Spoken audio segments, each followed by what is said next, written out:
A year ago, if you had told me that we would be inside the Royal Ontario Museum, right by the ancient Egyptian tombs and the Chinese gates, making video games, I probably would have thought that you were pulling my leg.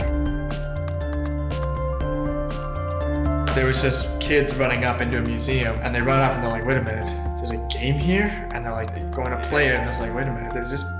And we're like, yeah, this item, this artifact, you can go find it, it's in there. And they just look at us like, you can't do that. Yeah. You can't do that. Exactly. Is this real kind of thing? They think their parents, is that right? Is this real?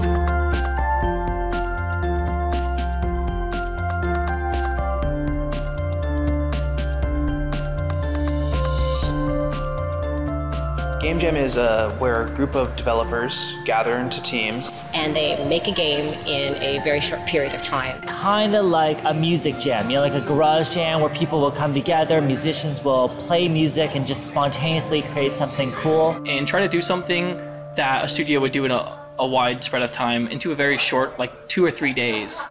Game jams sort of force you to think and try things that you probably wouldn't want to try normally. It's an exhaustive grind, but with good results in the end.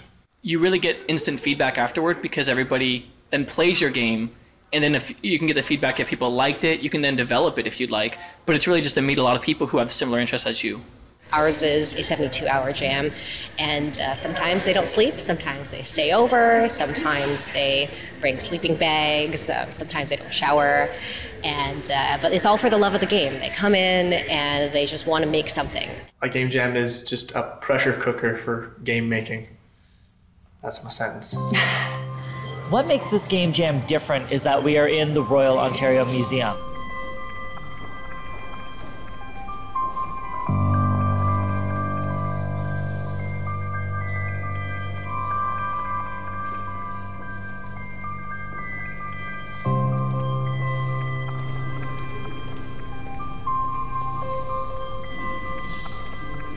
I'm Jamie Wu. I am the executive director and co-founder of Gamer Camp Festival here in Toronto. Normally when you're doing a game jam, you're sitting maybe in a school setting, or you're sitting in a library, or you're sitting in places that don't necessarily have any kind of specific ambiance. It's not like here where you're surrounded by hundreds of thousands of artifacts, millions of years of history around you. It's so different. I don't think that many people ever get a chance to make a game in a setting like this.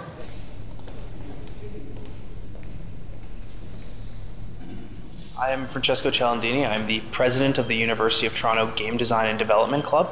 Really awesome that it's a big government group like the Royal Ontario Museum is interested in video games, and it shows that it's going beyond than just like Pac-Man or Super Nintendo type stuff, and it's showing that we can do more than just shoot people, but we can teach and learn and show culture in a different way. It's a pilot project. It's an experiment. We're super excited about it. We have some of our archaeologists on staff are gamers themselves, and we've been, as a group in the center, trying to think of ways to kind of, I guess, bring the past to life, or sort of get our visitors as excited about what we have here and have them understand how we can learn about the past from artifacts. Gaming seemed like one amazing way to do that. It's sort of, you know, instead of virtual worlds, it could be ancient worlds that we're sort of bringing to life and exploring through games.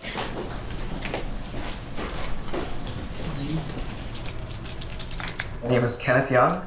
I'm a lead developer at Cappy Games. I've been making games here for about 7 years. To me, the ROM was like memories of when I was a little kid, and you look up and these scary dinosaurs that tower over you. These were the memories that I had of the ROM. This sort of this hallowed thing, sort of this nostalgia that I get to see the dinosaurs again. It made me feel like a kid. And to me, again, that's one of the reasons why I make games, because they make me feel like a kid. Hi everyone, and welcome to the very first beta ROM Game Jam. We're so excited to have you here. We've created a sand pit to recreate an archaeolocal dig or an excavation. So the game jammers will come in and they'll get a chance to get their hands dirty, to stick them in the sand and act like archaeologists and brush away the sand and try to find some ancient relics of the past that they can use to inspire their games. As you can see, we've got a site selected here, and we've already put up some strings to divide it into grids. That's so that as we work, we can measure and pay attention to where we're finding things. We have a brave team that's willing to come up. All right.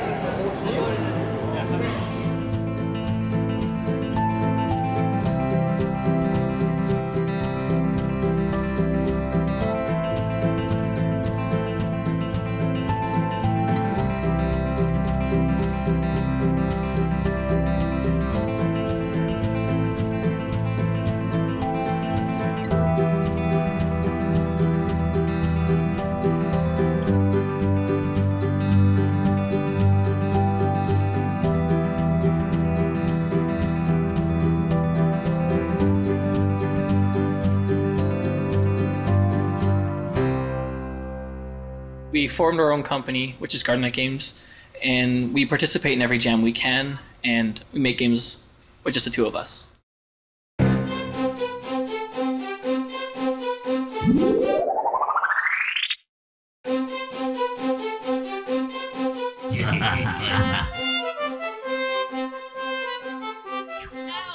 We got an email and said, hey, do you want to participate in this? So we put our names in the hat, and essentially the rest is history. I know they were looking for people who had produced games and participated in jams before. What was a little bit different about this jam is it was done with the intent to produce something at the end. A lot of the jams we participated in, the success rate is much lower than what you saw here at the ROM event, whereas the ROM generated a lot of completed games.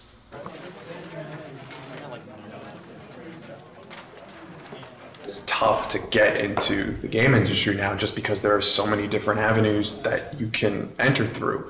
And like you and I, we've done a couple of game jams already.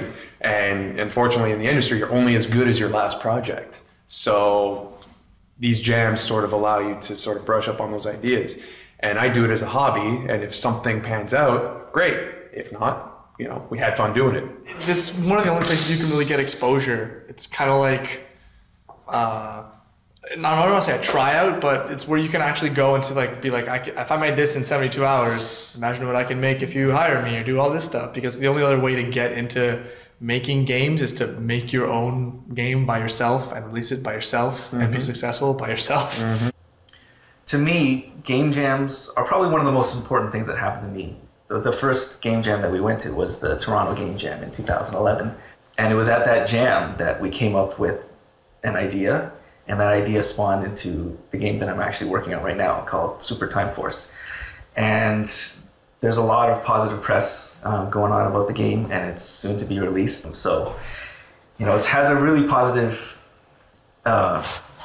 impact on me and the studio, Cappy in general. You get to actually meet other developers, like indie developers right now. So if Cappy Games in a couple of years is some big developer and they're like, well, we need some more people, and they know, well, these guys are at the Game Jam. It's basically, we just networked pretty much. At work, you know, you're staring at the same code, you're staring at the same game for sometimes 1 or 2 years. And to be given the opportunity to like finally do something new, something fresh, that's really, you know, that's really refreshing. So this year's theme for the jam is foretelling the past. And themes can sometimes be a little bit vague because we want to allow the developers to have some wiggle room within it, but I think that it's kind of evocative at the same time. We're trying to have people learn about the past and understand the relevance to today. And so foretelling the past we loved because it was sort of evoked the idea of the past and the present and sort of thinking about connections through time, you know, either direction. We're really looking at why history matters, right? Because if you don't understand the context of history, if you can't relate it to how we live now, then in the end, it's just a pile of stuff. You've just got a building full of old things. But it's when we know the story about them, when we're able to guess what might be happening in the future, that's really when all of this stuff comes to life. And that's what I hope the games will be able to do. We wanted to have a theme for the jam that did sort of direct people to thinking in that way, but not too literally. We didn't want it to be too constraining. We wanted to constrain it just enough maybe to like sort of be a springboard for creativity, but not to be, you know, too boxing in. So they give you a base to work off of and see what you can do to come up with it. So when we made our game, we have a very museum base with artifacts and things like that. Yeah, hold on. Let me just get it set up here. The two numbers ahead. I'll just... And then I got rid of the images so you can just use in the background for anything. My name is Fabio Sacchetti. I'm currently gleefully qualified as an unemployed non-worker, and I'm just developing with myself independently. Stephanie Bagnall, and currently I am a manager at St. Louis Restaurant, and I got a diploma in digital media arts, so that's what I'm doing right now. My name is Jonathan Little. I'm also unemployed. I got my degree from Queen's in biomedical computing. Antonio Michelli.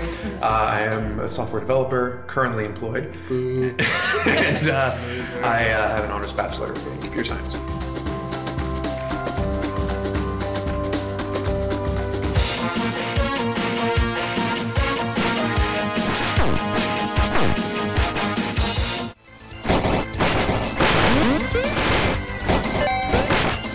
I would say it's simpler to have guidelines because you do have a structure where you're going, but they didn't say it was specifically you have to do this, right? How you made the game, how it's supposed to interact with the people was different. So to have that element was like playing with it back and forth. We tried to take the stories of some of the Egyptian mythology. I believe it was the story of Sekhmet. It was the god of destruction, and how that god was angered by certain pyramids being built, and that god was trying to take it down and prevent these pyramids from being built. So that's sort of one of the basic stories that we tried to build up the idea of our game around. I don't think it changes the amount or the variety of ideas you get, or like how different things are going to be. I think it kind of focuses them all towards at least some discernible point near the end. Like, we're all going to come with crazy ideas of how we get there, but at least we're all going to be saying we're going to the museum, it's about the museum. They have some sort of theme joined together. Before you press it again.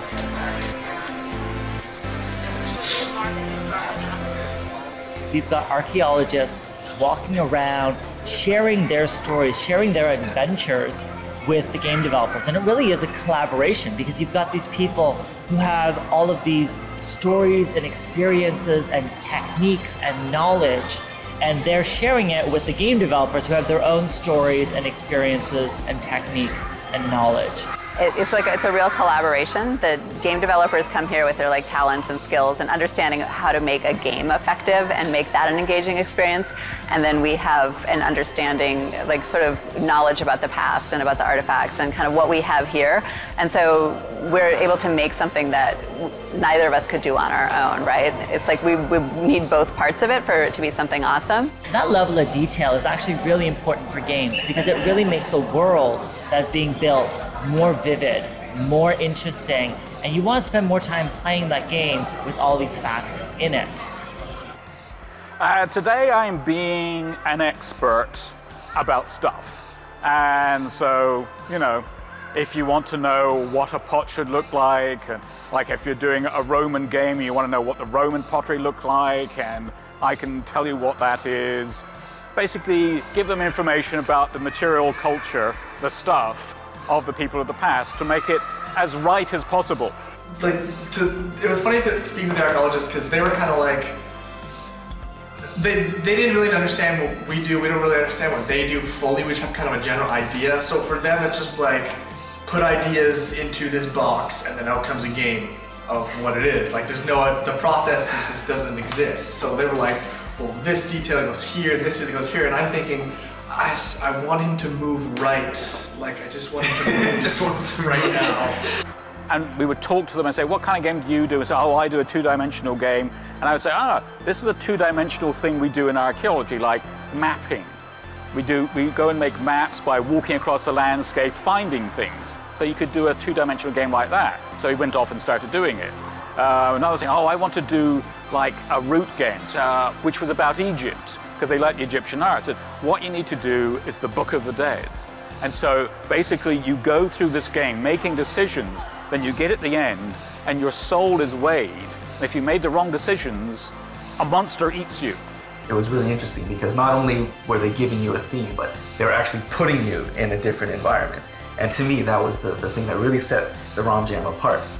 As game developers, you're so used to being in an environment that's I'm in a computer lab and I'm in a big studio filled with computers, and everything's very sterile and everything's very technical. But being given the opportunity to be in an environment that's completely different, where there's inspiration everywhere you look. You're looking around at all these ancient artifacts and things that have nothing to do with game development.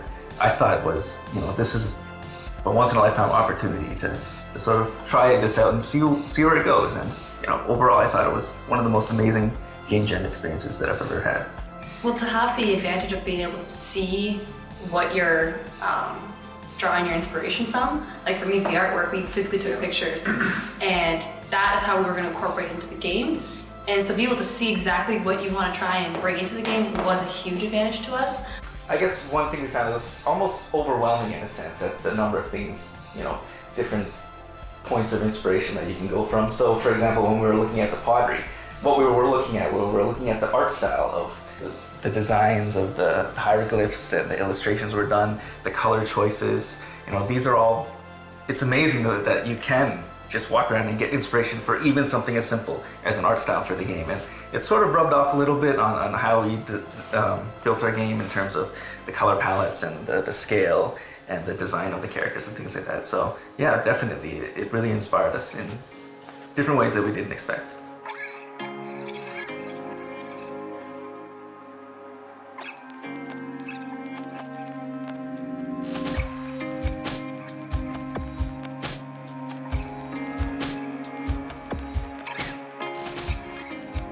We actually walked around for like half that day right at the start, and we kind of had an idea, but it wasn't solid. And we started walking around. We started actually getting a better sense of what we wanted to do, and that's what was really good about the ROM Jam, is that we had access to everything in the ROM right there. So we could get up, walk around, and then kind of look at a certain artifact and say, oh, what can we do with this? Yeah, our initial pass was just looking for artifacts, but you never know what you're going to encounter as you're going around.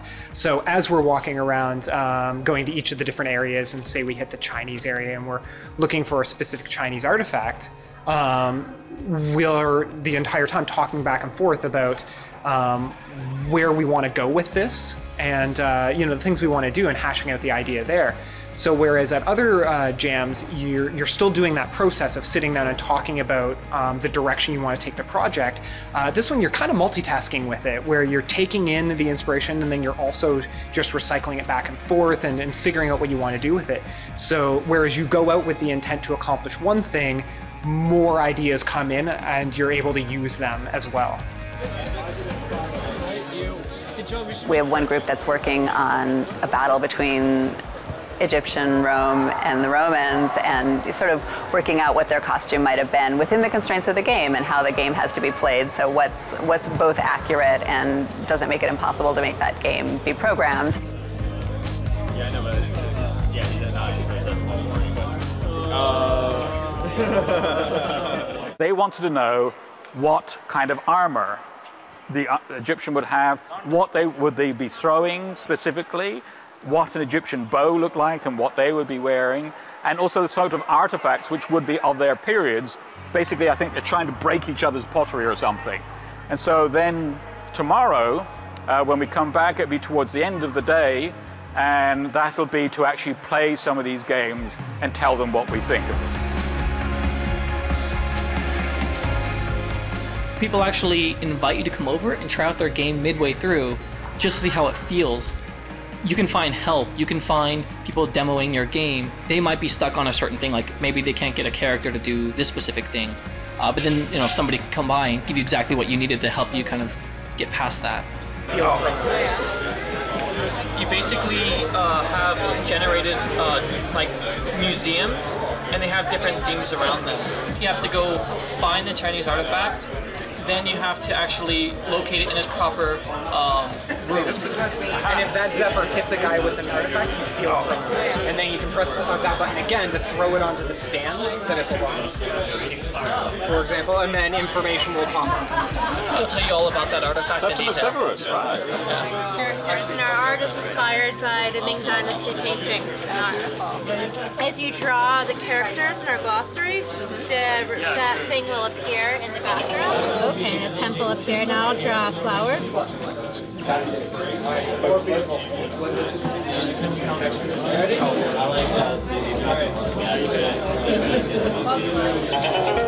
Flowers up here, and we have 4 different scenes that we have planned out, and they reflect various aspects of Ming Dynasty culture.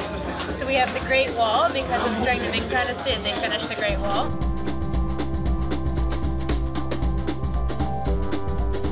Yeah, I think a lot of people thrive in that environment. Rather than having, you know, everyone trying to sort of keep their ideas close to the chest and playing it that way, people show up to these jams and they're very open about what they're doing. And I think it just benefits everyone at the end. Like, everyone's there to have a good time and produce something, and it's not the same kind of pressure that you feel when you're in a corporate environment where you're very much on an island.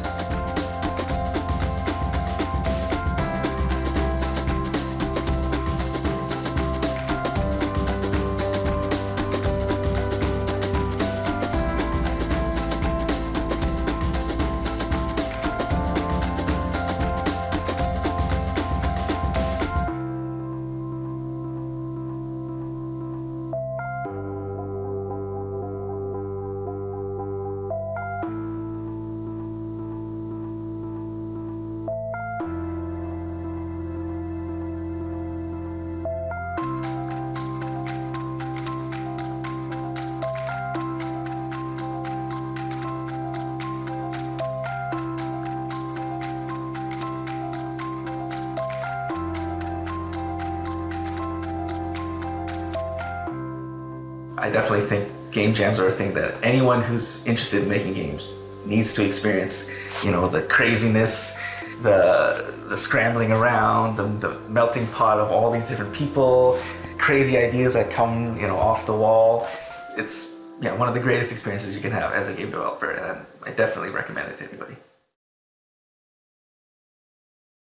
Please try out these wonderful games. Ask questions.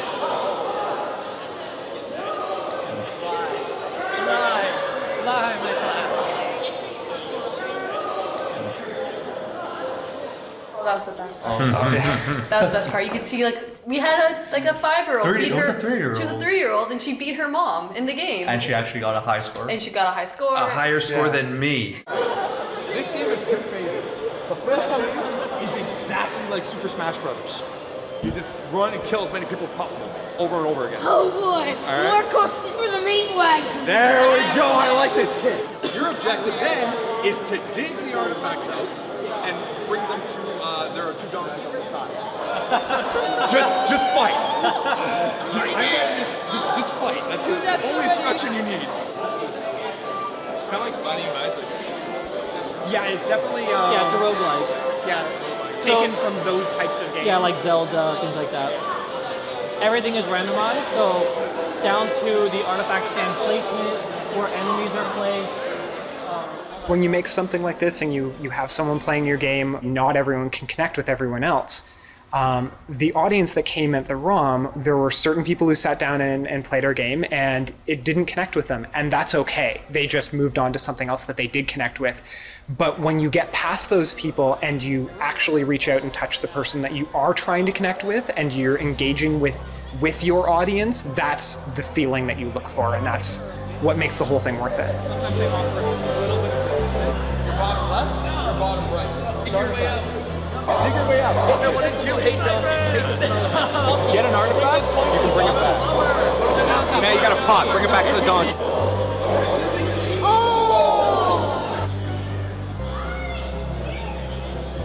It's just why?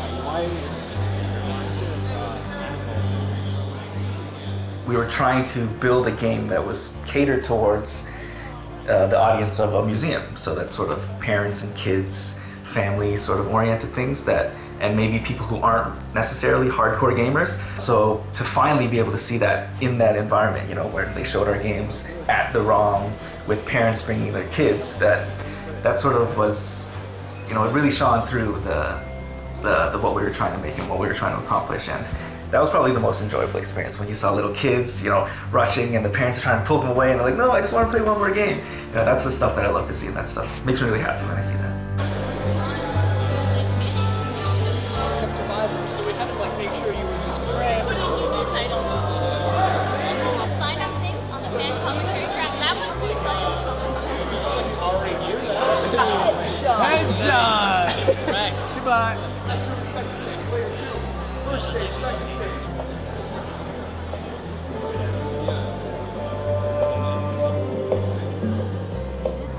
I mean, games have always been an important part of life, an important part of your everyday life.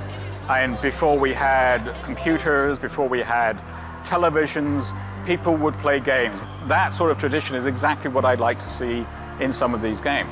You even see games, if you go up to our Middle East gallery, you can see ancient Mesopotamian tablets.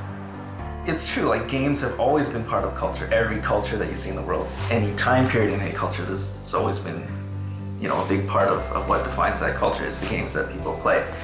And I don't know why that is. I guess there's something innate about us as social creatures.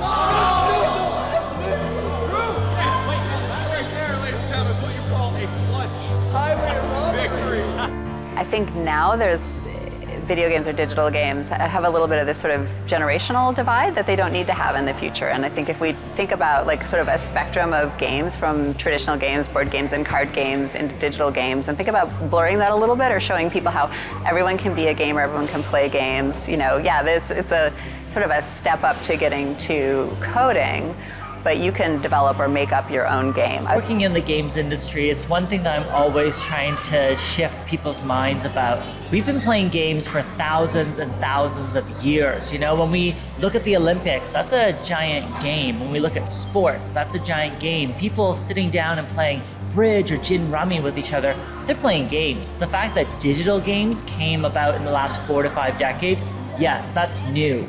But we've been playing games forever, and people love playing games. The most excitement I get is when I see somebody play and they're laughing or smiling. It gives me a great feeling inside that I've made something that's bringing them enjoyment, something that like didn't exist, something that I've made happen within like 2 days or 3 days. Games in general bring a lot of happiness, and that's what I like to see when someone plays my game.